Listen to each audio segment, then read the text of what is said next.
I am directing the Department of Justice to work in partnership with local, state, and federal agencies, as well as social media companies, to develop tools that can detect mass shooters before they strike. President Trump condemning white supremacy in the wake of back-to-back mass shootings. He also called for another look at red flag laws that can take away guns from people who are deemed to be a public risk, to which the Senate Majority Leader says, of all the president's comments today, Senate Republicans ready to answer president's call to action. So let's bring in the host of Left Coast News, Ethan Behrman, and chairman of the American Conservative Union, Matt Schlapp, for more discussion on this. Gentlemen, welcome to you both. Great to be here. Thanks, Shannon.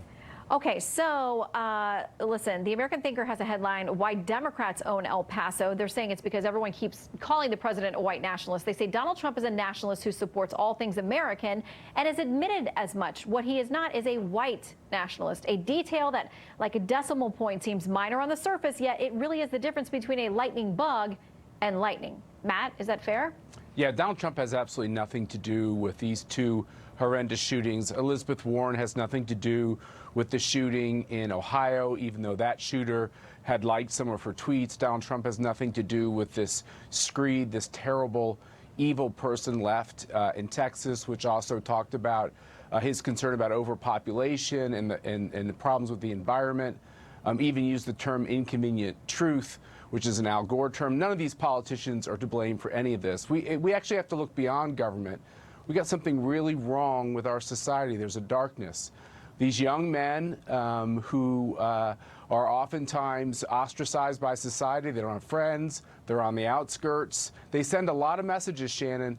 Somehow we have to do a better job of either getting them the help they need or making sure they're not in a position to do tremendous harm like these two people did.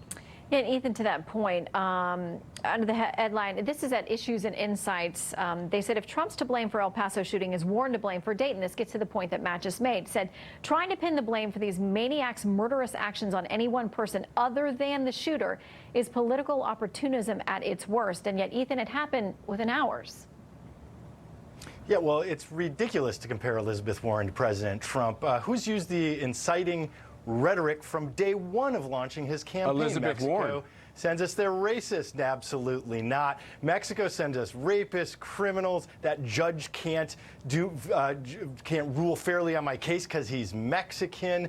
This president said there were fine people on both sides in Charlottesville. Look, he didn't remember that David Duke was supporting him in an interview on another network. That's ridiculous. So let's not even try and compare those two. But let's get to the point here. President Trump, shortly after taking office in his term, signed legislation repealing the Obama-era regulation that actually was a red flag law that would have disarmed people who showed violent tendencies with mental health issues. President Trump repealed that regulation. So if you're going to start calling mental health an issue, which, by the way, the American Psychological Association said the president was entirely wrong today as well, if you're going to go down that route, then this president is part of the problem because he signed the bill to repeal the regulation. And I can say that there's a lot more nuance to that regulation, and there were people across the political spectrum who had a really big problem with some of the things that were not exactly foolproof when it comes to due process and those kinds of things. But Matt, I'm guessing you will want to take on some of what Ethan had to say there about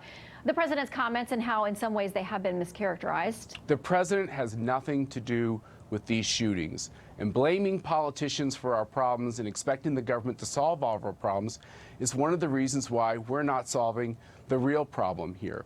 Why do we not do a better job as a country of identifying these kids who say, they're crying out for help. Some of them go on social media and say what they want to do, the violence they want to commit. This one shooter had a rape list, had a kill list. He was kicked out of school because of his violent tendencies.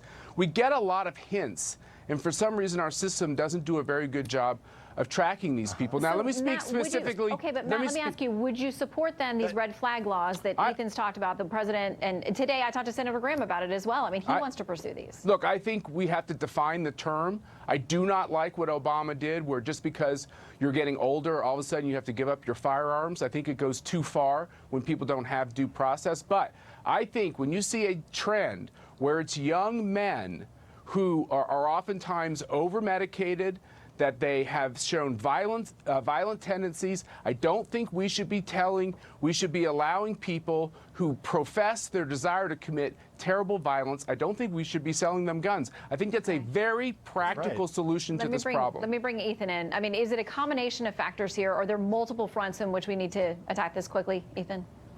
Yeah, actually, there's no question. There are multiple fronts that we need to attack here. And the Republicans are defunding health care. They've tried to do repeal without replace. That is not true. Health care is Stop saying things that are untrue. Absolutely. Oh, we have not defunded health care. You've spent 8 years. You spent 8 years on repeal and replace with no plan to replace. And we didn't do it. President Trump, absolutely. You're in court right now trying to take away pre-existing conditions. But we didn't do it. You should get your facts right. Your budget proposal is to repeal money from Medicaid expansion. Matt, you're not repealed, my friend. wrong, and you can spin it any way you want. But mental health care is health care, and we have to fund it. We need to get the right number of psychiatrists and psychologists involved in the system, and we need to take these types of firearms out of the hands of people to kill our fellow Americans so rapidly. It sounds like there's actually some common ground that people can work on there, so we'll see. Ethan and Matt, thank you both for weighing in.